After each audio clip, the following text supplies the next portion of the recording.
Welcome to the Blue Security Podcast, a weekly podcast for information security defenders, where we bring you discussions on best practices, tools, and implementation for enterprise security. Now, here are your hosts for today's show, Andy Jha and Adam Brewer. Welcome to this week's episode of the Blue Security Podcast. I'm Andy, your host. I'm Adam, your co-host. Today, we're going to be talking about two things. The first topic is going to be Apple lockdown mode and how Apple released some statistics and stuff about how lockdown mode has actually never had a successful attack against it. And so we'll get into that. And then the second one is about this whole phantom device attack where Entra ID or Azure AD, whatever, a lot of the articles actually say Azure AD, which I thought was kind of funny. Yeah, I saw that too. But it's Entra ID and how there was a PRT token that was minted and bypassed conditional access. And so that was all the rage. I saw that some chatter on Twitter and certainly internally, there were some folks asking about it as well as customers. So wanted to go through that attack and how it happened and how you can mitigate it. Before we get started, since we're going to be talking about Microsoft, Adam, you want to kick it off with a quick disclaimer? Yeah, and Andy and I both work for Microsoft in field security sales. We do this show outside of work. We're recording this Sunday night about 7:30 p.m. local time, and we self-fund the show. We do not accept sponsorships or any other income. This is purely a labor of love, and we put our wallets behind it. So that said, the opinions you're about to hear expressed are those of Adam Brewer and Andy Jha, and do not necessarily reflect those of Microsoft Corporation. And with that, on with the show. Okay, so let's talk about Apple lockdown mode. I know that we have mentioned this before on the show, but let's just highlight it real quick in case you are unfamiliar with it.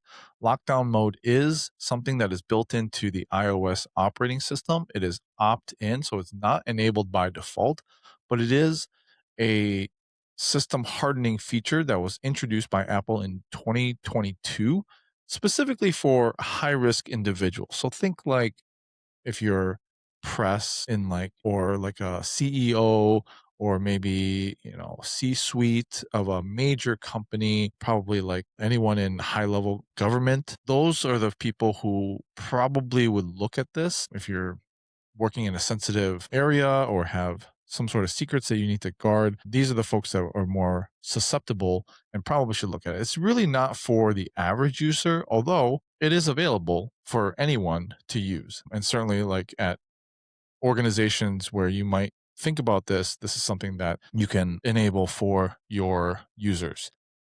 So what it does is it dramatically shrinks the iPhone's attack surface and the number of entry points that a cyber criminal can exploit. It will disable and restrict features that are commonly abused in spyware attacks and also force attackers to develop far more complex and expensive techniques to even attempt a compromise on the phone. Apple designed it in direct response to commercial spyware vendors like the NSO Group, which they make the software Pegasus, if you've heard of that, Intellexa, which makers of Predator, and Paragon Solutions, who sell government-grade hacking tools capable of silently compromising iPhones. So why are we talking about this? Well, Apple has confirmed that after 4 years of this feature being around, that no one using lockdown mode has been successfully hacked by spyware, or at least that they know of, I should say. And of course, they're monitoring this pretty closely. So I would take Apple at its word for this one. Apple's spokesperson, Sarah O'Rourke, stated that they were not aware of any successful mercenary spyware attacks against a lockdown mode enabled device. And that's really a meaningful milestone here. Apple has sent spyware compromise notifications to users in over 150 countries. So they really do have visibility into this threat. And independent researchers at Citizen Lab have documented at least 2 cases where lockdown mode actively blocked spyware attacks, once against NSO's Pegasus and once against Predator.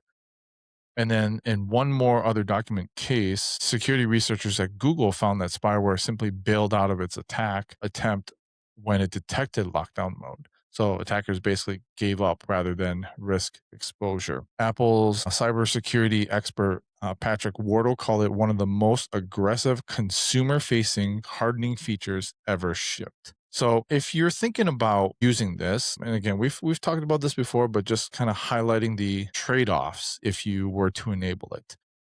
And this is why it's really not for everyone. But most message attachment types are blocked. So iMessage becomes a lot more limited. Any attachments beyond images are stripped. Link previews in messages are also disabled. So you'll need to copy and paste links manually into your browser. WebKit, which is Safari's rendering engine features, are restricted. Some websites might not even load correctly at all. Wired connections to computers or accessories are blocked when the iPhone is locked.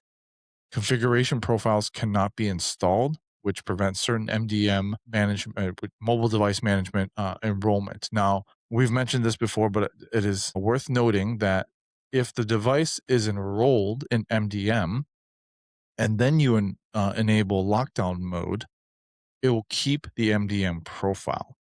However, when you enable lockdown mode, no additional MDM profiles can be added to the phone. So it's preventing any other, which is a common, easy attack vector is just, send someone a link and roll the phone and then, then you have it under management and can do what you want. And then a couple other things like incoming FaceTime calls from unknown contacts are blocked and shared albums are removed from photos and new shared album invitations are blocked. So there is some trade-off and that is definitely felt if you're just a normal user. But for example, like if you're a journalist covering a war zone, a CEO of a defense contractor, or like a dissident activist, that friction might be worth it. So if you're in a high risk role, this is something that you would definitely want to look at. You just go to the settings under privacy and security and enable lockdown mode. It'll have some, text to give you the highlights of exactly what we told you, the trade-offs, and then you'll make yourself a much less inviting target for cyber attackers. Patrick Wardle is that dude. He is the guru of Apple cybersecurity, hosts the Objective by the Sea conference, cybersecurity conference targeted at just Apple operating systems. Former Jamf employee, friend of the show, Matthew Ward, is friends with Patrick and can speak to his chops. So when he says, "quote," it's one of the most aggressive consumer-facing hardening features ever shipped, he's not kidding, but very effective. Right. So there are significant trade-offs from a lot of these quality of life improvements we're comfortable with, but you can really limit attack surface by giving those up. And it makes really intelligent trade-offs as to what those are. It's amazing how much cybersecurity attack surface we just naturally accept for these quality of life improvements as opposed to having a more hardened operating system. But Apple gives you that choice. And Andy, I think you mentioned a lot of the personas where this makes sense. I'd extend it. If you're in the C-suite and you're a Fortune 100 company, you should have this turned on. I am sure. I have no doubt Satya Nadella, our CEO at Microsoft, has this turned on his iPhone, as an example. As well, he should. Sam Altman should have this turned on his iPhone, even though he's not maybe Fortune 100 yet. I mean, being OpenAI, it's an important gig. There's lots of people this targets. If you're also a tinfoil hat aficionado, this is available to you as well. But, a great feature. Love it when that choice is put in the hands of users, and great cybersecurity posture is available with literally a flip of the switch. So well done to Apple. We compliment them on their cybersecurity chops all of the time. There was a stupid and inaccurate meme for a very long time that Apple was only secure because it wasn't popular. Obviously, today, with the very large popularity of iOS and its derivative operating systems, that's no longer a valid criticism. It turns out Apple's just good at cybersecurity. So, credit where credit's due.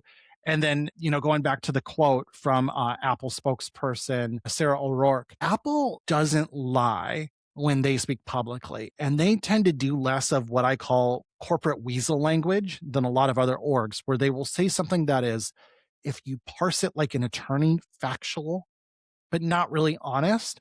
Apple doesn't do that. They kind of say what they mean. And so when Apple just comes out and says they're not aware of any successful mercenary spyware attacks against a lockdown mode enabled Apple device, that's what they mean. Now, again, there are qualifiers in that statement.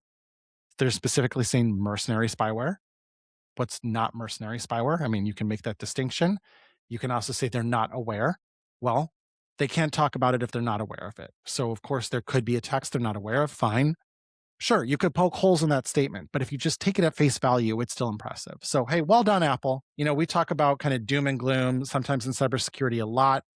It's great to acknowledge where we're getting things right and where things are going well. So, well done to them. Okay, so on to our second topic, or second and final topic here. There was a lot of talk about this whole phantom device attack. So let's kind of dive into it. Before we get started, this deals with something called the PRT, which is the primary refresh token. So I want to take a few moments to just talk about what the PRT is. Essentially, it's an extremely powerful authentication artifact that is in Windows or Azure. It's like a master key to your identity.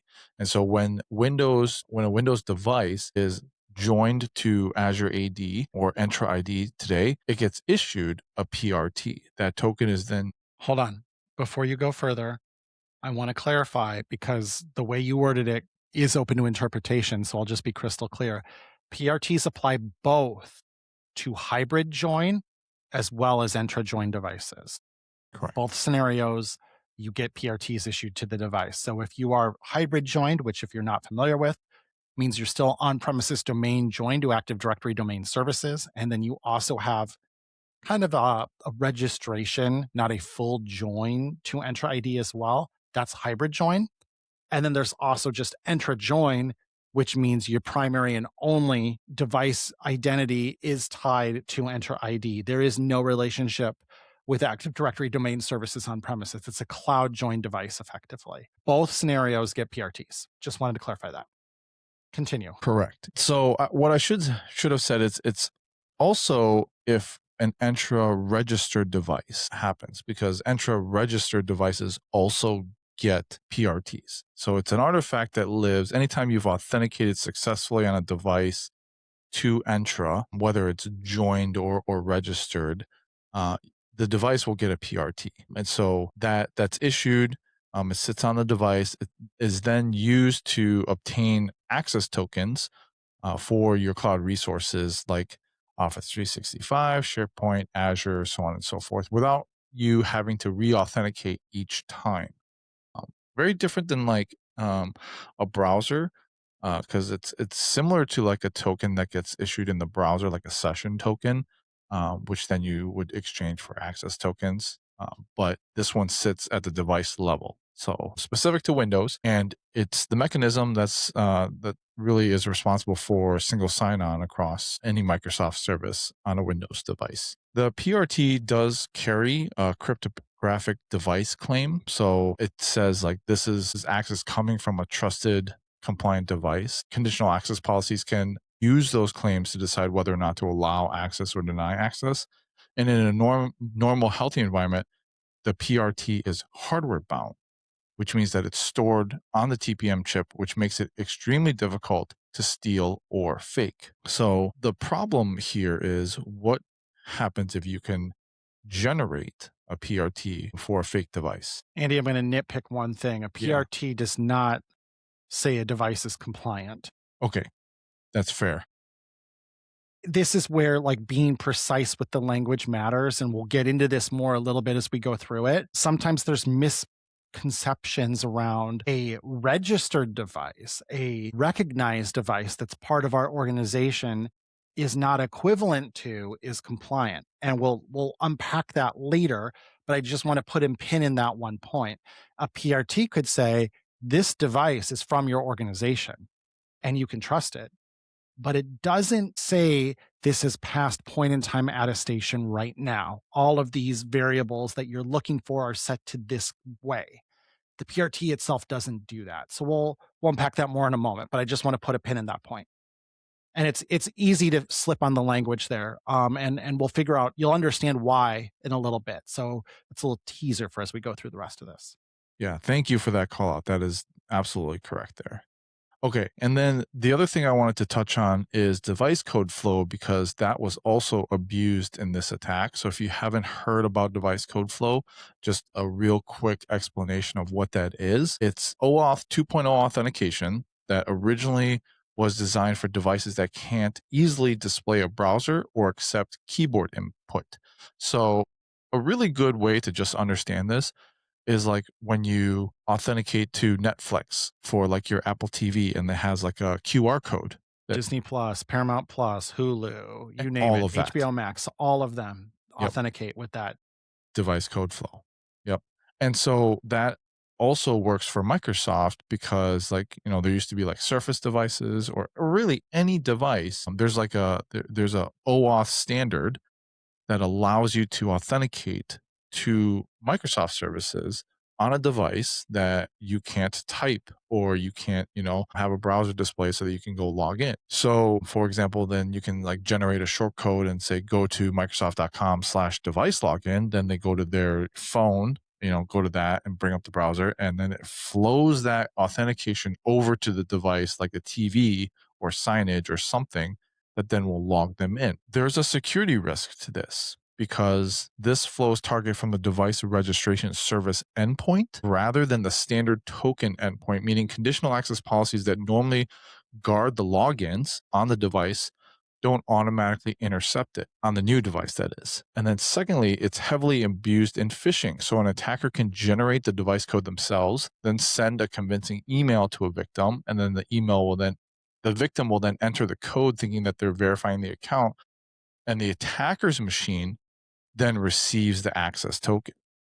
So in this attack that we're going to be talking about, device code flow was the pivot where the authentication path that conditional access wasn't blocking, which then opened the door to everything else. So let's talk about the attack chain and why, everyone was like, well, conditional access was bypassed and, there's a bug or whatever it is, right? And so there were some researchers from Howler Sideris that conducted an authorized red team operation against a production tenant with over 16,000 users and 78 conditional access policies. They did start with a single set of valid credentials. So that's kind of important, which is usually the kind that is available on a criminal market or something like that for a few $100s.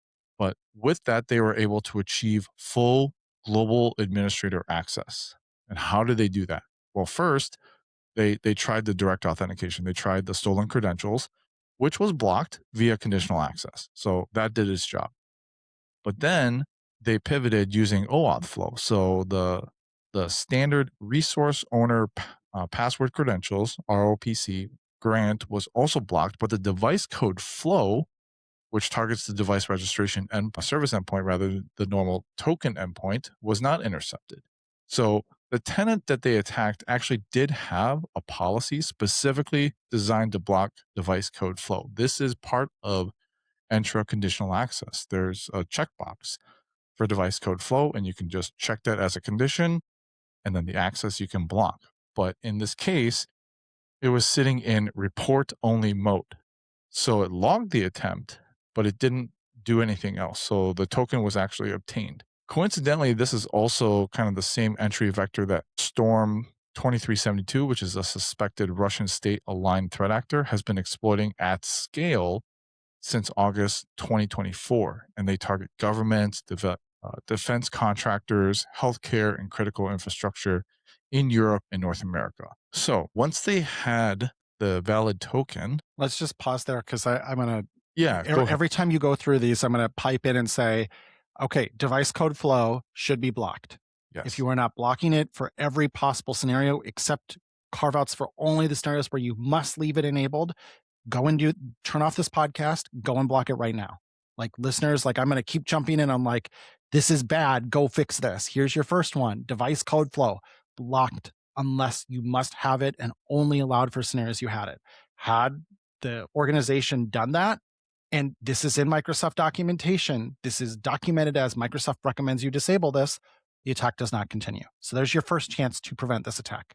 Continue, Andy. Okay. Yeah. Thanks for jumping in there. Yeah. Well, I just want to hit them as we go instead of after in this case. Great. I love it. So once they had that valid token, because, device code flow wasn't blocked, they were able to hit the device registration service API, and that's called the DRS. The DRS validates the token, but it does not verify that the caller is a real Windows machine. So it's just the token itself. And so using a single command on a Linux laptop with no physical hardware, no TPM chip, no admin approval, they were able to register a completely fake phantom device. So Entra ID issued a fully signed certificate and private key, indistinguishable from legitimate corporate endpoint. So what should have happened is, in general, you can enable MFA for device registration. So if I try to register a new device under a user, it will prompt me for MFA. And this organization, again, had a policy requiring MFA for device registration. But again, it was in report mode, report only mode. So it logged the registration, but it blocked nothing. Okay, here I'm jumping in again. You just hit it, but I want to clarify this point a little more. There is a setting in Entra ID where you can say require MFA for device registrations to do an Entra ID registration or an Entra ID join. That is the second layer of protection. The first layer should just be you don't allow anyone to authenticate ever without multi-factor authentication. So to be clear, Microsoft's guidance is absolutely, you should do MFA 100% of the time, no matter what. And if you're going to ignore that, then at least let me implore you, require MFA for all device registrations. Somebody should not be able to enroll a device with just a username and password. That should never, ever be allowed. So there is your second opportunity to block this. Require MFA org-wide, or at a bare minimum, if nothing else, if you can't go get MFA deployed tomorrow, turn on MFA for device registration tomorrow. And I don't care if you break stuff at that point. Like, it should absolutely positively be on. There's your second chance now to block this attack. And while this doesn't necessarily block the attack, it does give some warning, which I would say just as a sub bullet here, you should have some sort of notification when a new device is registered under a user. So at Microsoft, whenever I register a new device, I get an email and my manager gets an email. Mm-hmm. And it's standard security practice now for the manager to verify. Obviously, like I'm a security technical guy, so I'm tinkering with devices and joining them all the time and rewiping. And so my manager's getting these emails. I just normally preemptively like send them the email and say, hey, this was me on a Saturday, just rewiping my device or Yep. whatever, right? I explain what it is too. I give a little context. Yeah. And so, but if I don't say anything, the standard SOP is for the manager to email the employee and say, hey, what happened here? Is this you? So that's just kind of another checks and balance type of deal. And in fact, I think it was, what's the security company that Google acquired that does all the Mandiant? Mandiant, yeah. So Mandiant, I think, was hacked a few years ago or something like that. And the reason why they even went into the investigation was the attackers registered a device and they had an email sent to that employee. And the employee was like, I didn't register a device. And they kicked off the investigation. And that's how they found out that they were hacked. And so this is important here. So obviously require MFA and then a sub bullet. Even if you do that, you should have some sort of notification, which might trip some flags that you would know. So now that they had the Phantom Device certificate that was issued, the researchers were able to request a primary refresh token, a PRT, which emulates what Windows does during normal user sign-on. And that PRT was then, they saved it in a plain text file on the Linux desktop. So when they exchanged for an access token, the token carried the user, the password, and the device ID claim, which was the cryptographic proof that the conditional access uses to evaluate device trust. Those same credentials were then triggered on a direct login and sailed through every policy requiring a compliant or Entra joined device. So I want to pause there. Yeah, Andy. I knew you wanted to. Because and I read the Sideris report, and by the way, this has been reposted and paraphrased by all these junky cybersecurity blogs with a billion ads on them. I went and read the actual Howler cell report, and this part is a little unclear, but this is where I want to add a little more commentary as well, because I think I know what happened here, and they're playing a little bit with the language, I think, and being a little imprecise. So I'm going to be very precise. There are two options when you configure a conditional access policy that are relevant in this case. There's more options, but I'm focusing on two. One of them says require hybrid joined device. One of them says require compliant device. And those seem very similar. And they're even right next to each other in the list. They could not be more different. And this is what I was earlier in the conversation. Require hybrid joined device is just looking for that primary refresh token with that cryptographic proof of device trust, that the device is hybrid joined. So all it's checking is, are you, and does the device respond and say, yes, I am joined to your domain and I've received a primary refresh token. I am a trusted device. It is explicitly not checking the device compliance. That is a different thing. It is point in time attestation. It is substantially weaker from a trust perspective than require a compliant device. So just want to put that out there. I believe this tenant was configured for that based on my read through of the Howler cell report. It's a little unclear, but I think the tenant was configured for require hybrid joined device. I don't believe it was set to require compliant device, because require compliant device, what that is looking for is this device enrolled in Intune? Is there a compliance policy assigned to the device?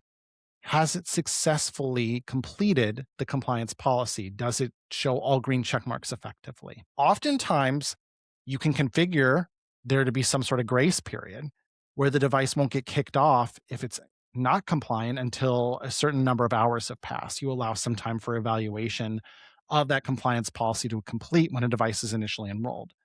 They don't talk about that at all in this reporting, but that certainly could be a risk as well, where a device gets enrolled and is able to do something before it's determined that, hey, this isn't even a Windows device, this is Linux, like what's going on here?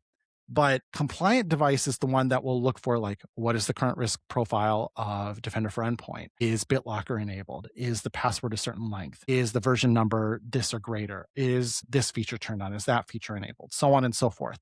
That's what a compliance policy is. So I believe what they're saying here, and again, this is unclear, this tenant was not configured for compliance evaluation being required to authenticate. It was configured for hybrid join. And a lot of people in their mind see those as, these are the same thing. They're not. The other thing I want to point out, and this also trips people up all the time, there is no conditional access policy for require Entra join. There's no way to check for that at all. Maybe there is a way to check for it. I shouldn't say and speak in such absolutes, but from a conditional access perspective, that's not what you look for. You, at that point, if it's Entra joined, you're checking the Intune compliance. And Entra join, remember, that's the fully cloud joined model, not that hybrid model where you have the on-premises join and the cloud registration component. So that's what I think happened. Little unclear. Andy, you can go through the rest of the story, but I think also potentially, now this is where there's little shade of gray, I think an opportunity to harden your posture, because most organizations today, I think, are still configured for require hybrid join device, whereas I would much rather see you require compliant device. Compliant device is ongoing point in time attestation. That device could be healthy, and then it could become unhealthy. And when it becomes unhealthy, it gets evicted from the tenant, temporarily, like you lose your access until you remediate the thing that's not compliant. So it's much more powerful versus point in time attestation. At one point, we trusted this device. And by the way, a lot of competitive IDPs, I'm looking at Okta's direction, they're all point in time attestation. Their device trust model is, I have dropped a cert on this device. I now trust it forever as long as that cert is there. I don't really care about the health of the device. And that's where Entra and Intune are differentiated, is that ongoing attestation. But a lot of orgs, even to this day, still are not availing themselves to it. So even if you're still like, we're still a configuration manager shop, SCCM till the heat death of the universe, fine. You can still enable co-management with Intune, and you can still delegate some compliance checking to Intune, or you can still keep compliance checks in Configuration Manager and just make Intune aware of them with co-management as well. There's different options for configuring that. But either way, you should move to this model of looking for compliant device as opposed to just point in time attestation. At this point, there's really you're running out of reasons not to, but it's unclear. But I'd be willing to bet if this tenant were configured with require compliant device, this also potentially stops this attack here. That's my opinion. That part's a little unclear, and it's because most people are just not super fluent in the minutia and differences here. But you, dear listener, now are, because you listen to the Blue Security Podcast. Yeah, I looked at multiple reports on this, and what you're saying is correct. And I think the reason why it's confusing is because a lot of the reporting uses the word compliant, and how I minced it in the beginning, just like like you Yeah. were, when you use the word compliance, it means there's a compliance policy. But if you are just checking for a hybrid joined, that doesn't actually trigger a compliance check. It just checks the conditional access policy and it says, hey, you're good here and you're good to go. I like to equate that to, I use like an analogy of like a concert, right? Like I'm checking my credentials. I have a ticket. I go into the concert and that's it. Like that's the hybrid join. I check to see if I have a ticket. I'm in. That's it. The compliance check is like, okay, well, now I'm inside the concert and I try to do some bad things, right? Like maybe I get too drunk. Well, then the security guard comes and says, hey, you're doing some bad stuff. I'm going to toss you out. And so that's that continuous attestation, which is a compliant device where we're continually checking like, hey, okay, you're a little bit drunk. Okay, that's fine. You're low risk right now, but all of a sudden you start to get really, really drunk. Now you're high risk. Okay, now we're going to kick you out, right? I like the analogy. Absolutely perfect. Yeah, you scan the ticket, you're in. Like we let you in, and if you're at some festival where they're not really enforcing much of anything, that's basically what require hybrid join is doing. Yep. Yeah, you have a Exactly. ticket, you're good. And I have no doubt, based on everything these folks have reported at Sedaris and Howler Cell, I have no doubt they were able to mint a PRT that said, yeah, I'm hybrid join, let me in. Yep. Okay. That's why that's a weaker control, and it shouldn't be your only control. You should be fully aware it's a weak control. And this is where, bigger picture, just thinking about where do you invest your effort from a cybersecurity perspective. And, we need to finish walking through the attack chain. So I'm sorry for jumping in here and going on a tangent. But if my guidance to you is require MFA for device registration, disable device code flows, you should really move away from hybrid join and move to cloud join. You should really move to Intune compliance check as your Entra ID conditional access policy. How much effort do you go spend engineering like ways to ensure that it's a Windows device that is stating that it's doing these things? How much engineering effort do you go pour into that? Because it's all opportunity cost. If you're doing that and hardening a scenario that I have advised you is not a high confidence, high security scenario, that is opportunity cost away from investing in modern attacks that can hit even well-configured, well-managed tenants where they're doing everything right. And I think I'd rather have it over there, where you're defending against state-of-the-art attacks, not attacks where you left the back door open, you left the key under the mat, you did all these things you shouldn't do, and then I'm trying to like build additional barriers there. I don't know if that makes sense. So, I get you can nitpick some of this and be like, well, the device registration service shouldn't do this. No, it probably shouldn't. You're right.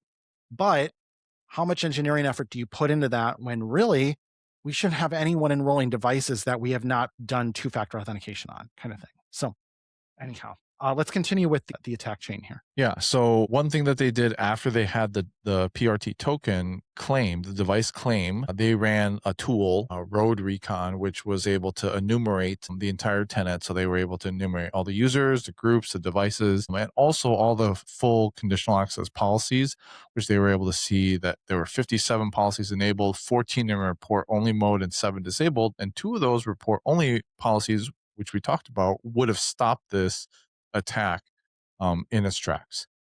And Now, possibly maybe my third too.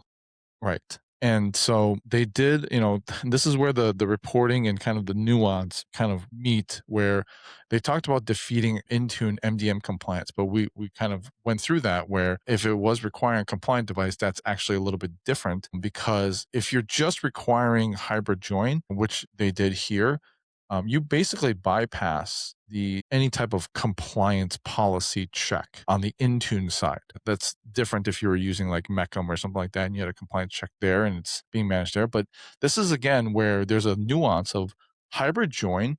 is essentially an on-premise joined device. It is a domain joined device. It is not a cloud device. And so that gets into also some of the later attack here, but you can't require an into well, I mean, technically you can, but if your CA policy, your conditional access policy is just requiring hybrid join, then it doesn't actually check a compliance policy. So there some of the reporting says they ran a compliance check and it does all this querying and making sure the stuff is enabled. But if it's just hybrid join and that's all you're requiring, it doesn't look at a compliance policy.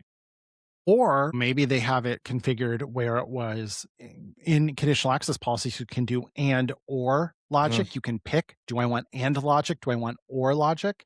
yep. Possibly they had it configured for or logic, where it is either hybrid joined or compliant with Intune. Yep. And they're like, well, we're solving both bases. If someone is hybrid joined and on premises, then they get in, and if they're cloudy, then they get in this way. Again, that's where I'd articulate that's not good design. And you don't want to do and if you're starting to move to some Entra joined devices because they're not hybrid joined. So then they would fail that policy. And I get that. But that's where the or is the risk of, well, I can just say I'm hybrid joined and I can opt out of it. And I bet that's how it was configured, because they do talk about how in Intune, when it ran its compliance check, the device just said, well, that doesn't apply to me. Correct. And then it was able to, instead of being labeled non-compliant, it was just not applicable. And if that is true, if there's a way to get to this point and trick Intune in that way, maybe that should have some potential redesign down the road. Again, you get down the path of maybe it's more important to put the security earlier in the chain, right? If you're already this far down, you're better off hardening earlier in the attack. That oftentimes Microsoft will take that stance. There's been some other examples recently where there have been reported disagreements on software development, I'll just say. And the Microsoft response has been, yeah, by that point, it doesn't matter. Like if it's that compromised, yeah, we're not really worried about that scenario because it is so far down the compromise chain. The solution is prevent the compromise here, or here before you get to that point. At that point, what's the point here? So there could be some of that going on too. So, I think you'll hear more reporting. As of Friday afternoon, there were not any talking points posted on this on our internal forum. The final thing that was kind of the killing blow was, as part of the enumeration, it exposed a structural misconfiguration, which is very common in a lot of hybrid environments. There were 255 on-premise Active Directory accounts that held privileged directory roles in the cloud, including 2 global admins and a privileged role administrator. This is something that Alex Weinhardt put out a blog back in 2020. So this has been standing guidance for almost 6 years now. Do not sync any on-premise accounts in privileged roles to the cloud. So your cloud accounts admins should be separate cloud admins. Your on-premise privilege roles like global domain admin and whatever should also be just on-premise accounts. And so one of those misconfigurations could also include, because it's hybrid joined and it is a domain joined device, you're authenticating using domain accounts. And those accounts get cached whenever you log in. So they might be sitting as cached credentials on the device itself. But either way, this has been standing guidance. Don't sync privileged roles from on-prem to the cloud. And so they did that. And so really, they were able to compromise one synced on-premise privileged account, then assign the privileged authentication admin role to the attacker controlled account, use that role to reset a synced global admin password, then sign in as the global admin, and down they have complete tenant takeover. So, a lot of different things went wrong here, but I think this is a pretty common scenario for a lot of organizations out there. You So made me think of when you were just talking about that. And absolutely. So again, actionable guidance. We're all about it on this show. What is your actionable guidance? No privileged synced accounts. All of your privileged accounts should be mastered in Entra ID and are cloud only. But while you were talking about that, you made me think of something else. Two something else's, actually. I kept mentioning there are multiple ways to stop this. The one assumption that all of this conversation had that we didn't even touch on, Andy, was that the user's password was compromised. We just assumed that as a stipulated fact of this whole attack chain. Well, let's talk about that for a second. Couple of things. Number one, you can enable password hash synchronization. And with Entra ID protection, we will notify you if we find those credentials leaked on the dark web, send you a high confidence alert, and you can configure so that the next time the user signs in, they're automatically forced to self-remediate by doing a self-service password reset and providing two factors that are not their password to reset that password and eliminate the compromise. Okay. It's not clear if that was done or not, but just so you're aware, there are ways to remediate and prevent that. Because a lot of this conversation is, passwords are a dime a dozen on the dark web. You can buy one for $50, maybe not even that much. Sure. There are ways to help mitigate that. The other thing is, if your users just don't use their passwords very often, they're really hard to get phished. I know you're sick of hearing this, dear listeners, on this show, but literally, if you try to phish Andy and I on our Microsoft corporate credentials, you can't because I don't know what it is. I haven't used my password in years. And now we've completed the migration to phish resistant MFA to where I'm done putting my password because you cannot sign into stuff without phish resistant MFA. It's a requirement. So there's your other preventative stuff. If your users don't know what your password is, it can't get phished, and none of this attack happens because that was like the whole assumed first step, and I forgot about that part. If you are passwordless, also all of this risk goes away. There's your third or fourth possibility to block this as well, and I forgot about that, and you brought it up at the very end, so I'm sorry I'm hitting it late, but it's also an important point. This whole attack chain just starts off with, well, we have the user's password. Yeah. Okay. We've taken it even a step further in the fact that, I used to have my Microsoft password stored in a password vault, my corporate password, right? I set it day one and I haven't looked at it since. They released something to us that said, hey, we're taking a step further. We're just going to change your password to some random, 90, 100 character password in AD now, and you won't even know it. Well, they did that? I never saw that. Yeah. There was a message that came out and they just said, hey, oh, and by the way, you don't need this anymore. We're just going to change it to something crazy that you don't even know. So I won't ever know my on-premise password ever again at Microsoft. Okay. Well, there you go. But it's just funny that was so assumed of well, of course we have their password. Oh, well, what can we do about that? Boy, I don't know. What can we do about that? All of this stops if you don't have a password to get phished too, by the way. So again, speaking of where are we investing our engineering resources? Well, where are you investing your engineering resources, listeners, and IT shops around the world? Because I've kind of taken this attitude of, and I'm not saying this to be snarky, but when customers knock on my door, hey, what should I do about this thing? Have you rolled out phish resistant MFA? No? Okay, why don't you put your effort there? It's my almost knee-jerk answer to everything. Roll out phish resistant MFA. That's the answer. It solves so many things. I know it's hard, but it's worth doing. There's no bigger bang for your buck. Anyhow, I get on that soapbox all the time. I'll stop. Yeah. So just to wrap things up, we kind of went through this as we talked about the attack chain, but some actionable insights. Number one, enforce conditional access policy to block device code flow. Number two, require MFA for Entra device registration.